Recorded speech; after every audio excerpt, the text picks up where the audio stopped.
Hello friends. चलिए आज देखते हैं वीबी डॉट नेट का इंस्टॉलेशन। वीबी डॉट नेट क्या है? ये एक प्रोग्रामिंग लैंग्वेज है। और विजुअल स्टूडियो ये एक पैकेज है जिसके अंदर आपको अलग अलग लैंग्वेज में काम करते आता है, जैसे VB dot net, C sharp dot net, J sharp dot net, V C plus plus dot net. तो उसमें से हम अभी देखने वाले हैं वीबी डॉट नेट क्या है, उसे इंस्टॉल कैसे करते हैं, और अगले कई सेशन में हम देखेंगे कि उसमें प्रोग्रामिंग कैसे की जाती है। तो चलिए हम अभी स्टार्ट करते हैं वीबी डॉट नेट का इंस्टॉलेशन।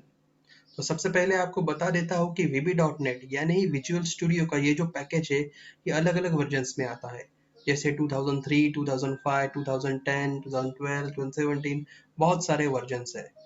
तो सबसे पहले अगर आप 2005 यूज करते हैं, 2010 यूज करते हैं या 12 यूज करते हैं, कुछ इशू नहीं है। अगर आपको सीखना है, कुछ बेसिक सीखना है, तो आप कौन से भी वर्जन का यूज कर सकते हो।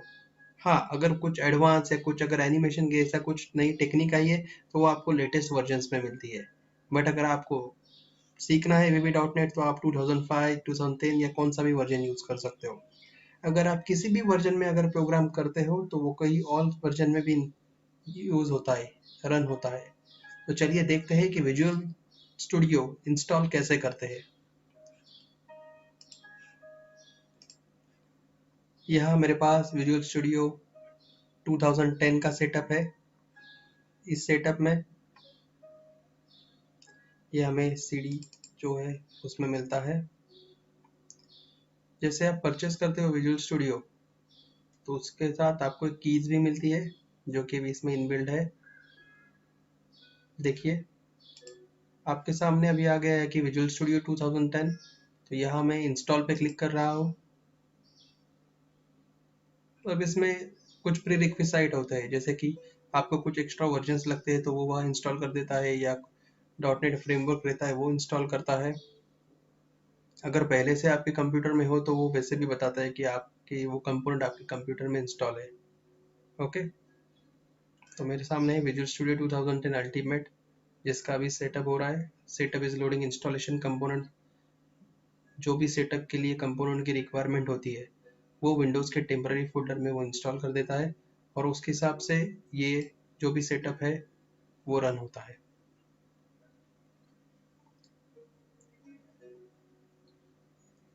आपके पास जैसी भी रैम हो, अगर आपकी रैम ज़्यादा रहेगी आपके कंप्यूटर की, लैपटॉप की, तो ये सेटअप उतनी जल्दी होता है। हम इसमें कुछ कस्टमाइजेशन भी करेंगे, देखेंगे कि आगे ये कैसे यूज़ होता है। तो इंस्टॉलेशन कंपोनेंट अभी लोड हो रहे हैं। आगे जैसे इंस्टॉल होगा वैसे मैं इसकी कुछ आपको खूबियाँ बताऊंगा कि विजुअल स्टूडियो 2010 या सिर्फ वीबी डॉट नेट इसकी क्या खासियत है। पुराने ज़माने में कोई लोग यूपी भी यूज़ करते थे, तो उसके बाद वीबी डॉट नेट आ गया। तो इसकी एडवांटेजेस क्या है, क्यों हम यूज़ करते हैं? क्योंकि हमारे पास बहुत सारी लैंग्वेजेस है, बट बहुत ईजी और बहुत ही इंटरेस्टिंग है। इसमें बहुत सारा काम बहुत ईजीली होता है, बहुत सारे एडवांटेजेस है।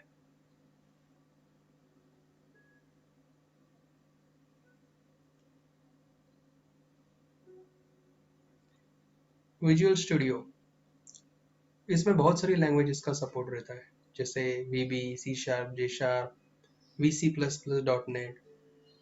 तो ये एक माइक्रोसॉफ्ट की पैकेजेस है। माइक्रोसॉफ्ट ये जो कंपनी है इन्होंने ये बनाया है।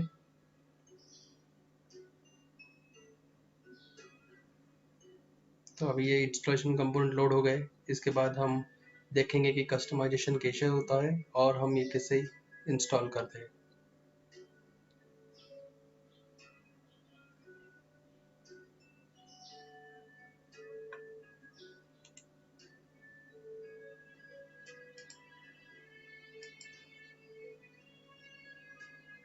देखिए नेक्स्ट आ गया। नेक्स्ट, ये देखिए setup has detected the following required component already install.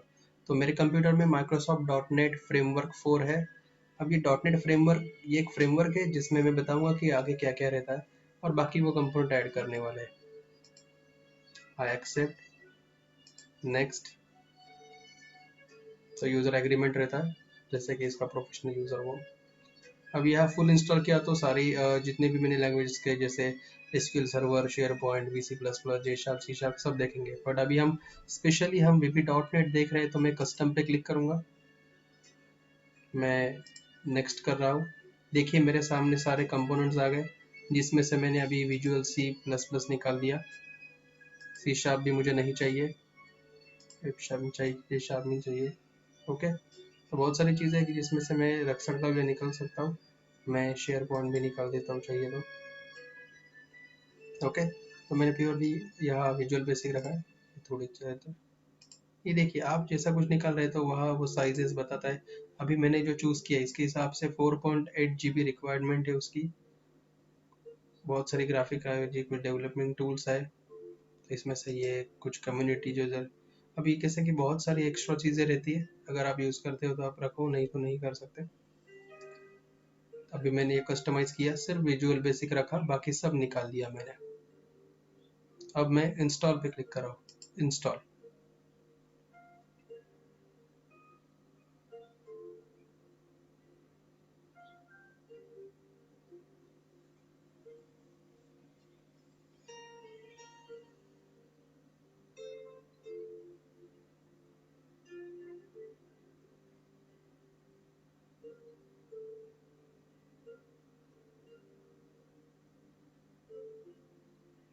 Okay, तो अभी हमारा प्रोसेस स्टार्ट हो रहा है। जैसे जैसे प्रोसेस सब कुछ चलेगा, आपके सामने स्क्रीन पे चलेगा कि कौन सा अभी सर्विस कंप्लीट हो गई है, कौन सी सर्विस अभी स्टार्ट है। जो जो है रिक्वायरमेंट आप सब यहाँ देखेंगे।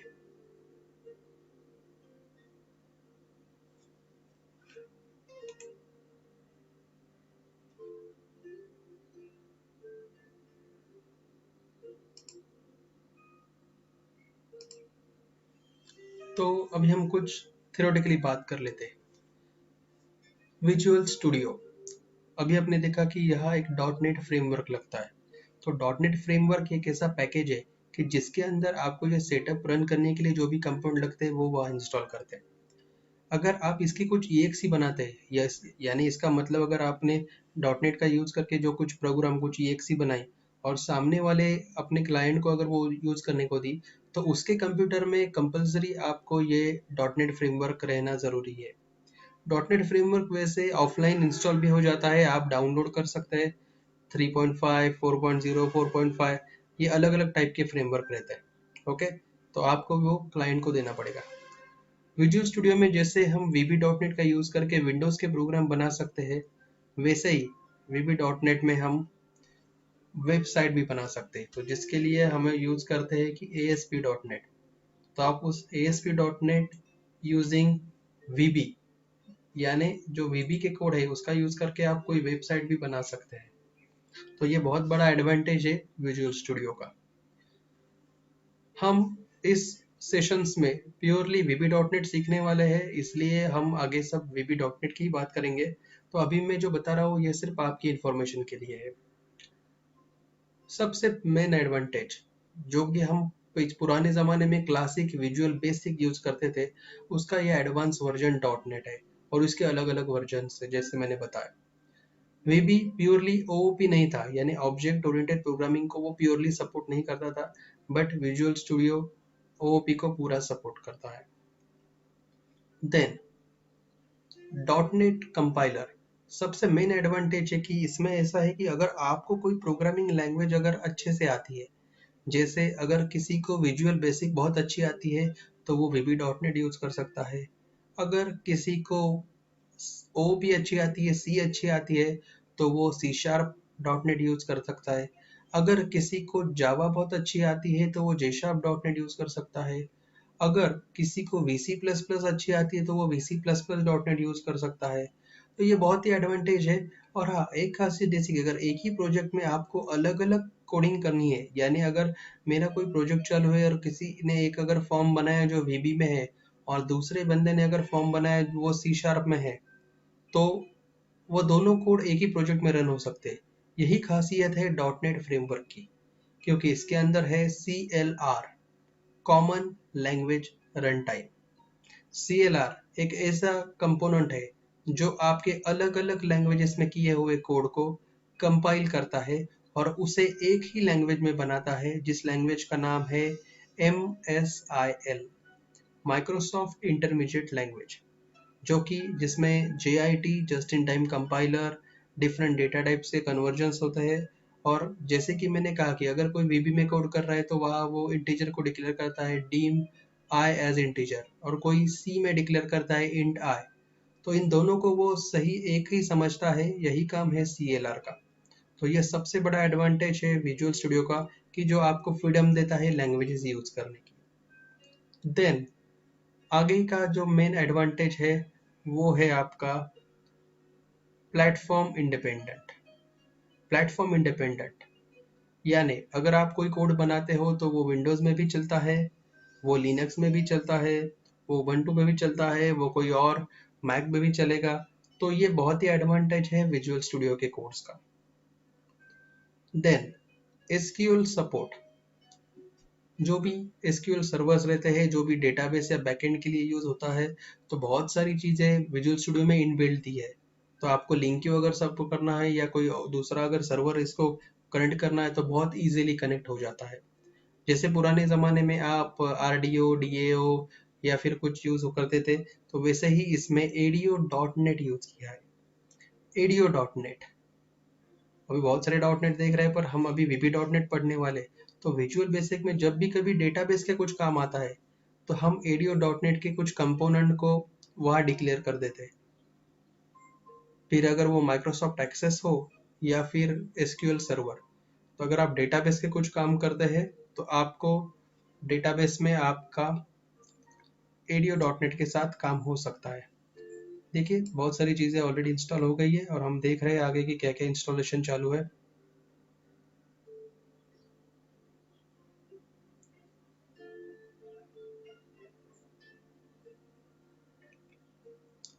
देन विजुअल स्टूडियो का नेक्स्ट और एक इम्पोर्टेंट फीचर है गार्बेज कलेक्शन।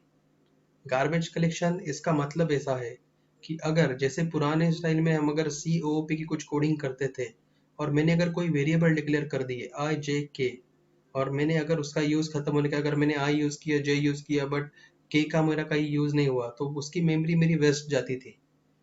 तो विजुअल स्टूडियो में अगर ऐसा कहीं अगर आपका कुछ वेरिएबल डिक्लेरेशन हो गया या अगर कहीं कोई आपका प्रोग्राम कुछ अगर एक्स्ट्रा स्पेस एक्वायर कर रहा है, तो वो लास्ट में गार्बेज कलेक्शन रन करता है और वो उस मेमोरी को फ्री कर देता है, जिसकी वजह से हमें प्रोग्रामिंग करना या थ्रेडिंग करना बहुत ही ईजी हो जाता है। मल्टी थ्रेडिंग भी बहुत अच्छी तरह से .NET में वर्क होता है।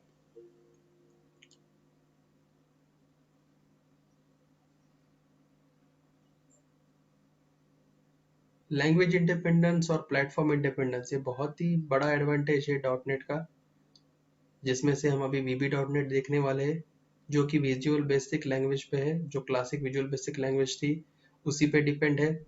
बहुत सारे कंट्रोल सिमिलर है और उसकी बहुत सारी नई एडवांस प्रॉपर्टीज और बहुत सारे एडवांस टूल्स इसमें आप देखेंगे। जैसे जैसे नया वर्जन आते जाता है, हर एक, जैसे हम इंस्टॉल कर रहे हैं विजुअल स्टूडियो 2010, तो इसमें जो भी कंट्रोल रहेंगे तो अगले वाले न्यू वर्जन्स में बहुत सारी चीज़ें रहती है, वहाँ कुछ न्यू कंट्रोल आ जाते हैं, कुछ एक्स्ट्रा प्रॉपर्टीज ऐड हो जाती है।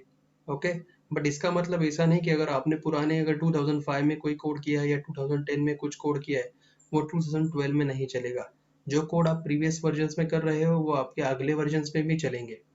यानी अगर आपके पास क्लासिक विजुअल बेसिक के भी कोई एप्लीकेशन हो तो इसमें इनबिल्ट वो एप्लीकेशन कन्वर्ट हो जाते हैं .NET की कोडिंग में। तो ये बहुत ही बड़ा एडवांटेज है विजुअल स्टूडियो का। और सबसे अच्छी बात, अगर आपको अगर देखना है कि विजुअल स्टूडियो में हम क्या क्या बना सकते हैं, तो अभी हमने विंडोज 7 देखी है, विंडोज 8 देखी है, विंडोज 10 देख रहे हैं, तो आपके सामने जो भी विंडो ओपन हो रही है उसमें जो भी कोई फीचर्स आप देख रहे हैं, यानी अगर आप वर्ड, एक्सेल, पावर पॉइंट भी देख रहे हैं, तो ये ऐसे सारे टाइप के एप्लीकेशंस आप इस विजुअल स्टूडियो .NET में बना सकते हैं। तो .NET ये एक ऐसी टेक्नोलॉजी है जो आपके किसी भी लैंग्वेज को .NET नेटवर्क इंटरनेट का बहुत अच्छी तरह से सपोर्ट देती है। बहुत सारे डिफरेंट टाइप्स के वेब सर्विसेज भी यहाँ इंस्टॉल हो जाते हैं। इसका यूज करके हम कंपोनेंट लेवल कोडिंग भी कर सकते हैं, यानी अगर हम कोई कस्टमाइज कंपोनेंट हमें बनाना है, जैसे अगर कोई टेक्स्ट बॉक्स है, बटन है और हमें हमारे टाइप से अगर बनाना है, तो ये हम इसमें यूज कर सकते हैं।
तो ये सारी बेसिक स्टेप्स थी। अब जैसे ही ये इंस्टॉल होगा, मुझे लगता है इसमें कुछ और 5-10 मिनट लगेंगे, तो हम इस वीडियो को भी रोकते हैं और जैसे ही इंस्टॉल होता है तो नेक्स्ट सेशन में हम स्टार्ट करेंगे हमारे फर्स्ट प्रोग्राम से। Okay, thank you.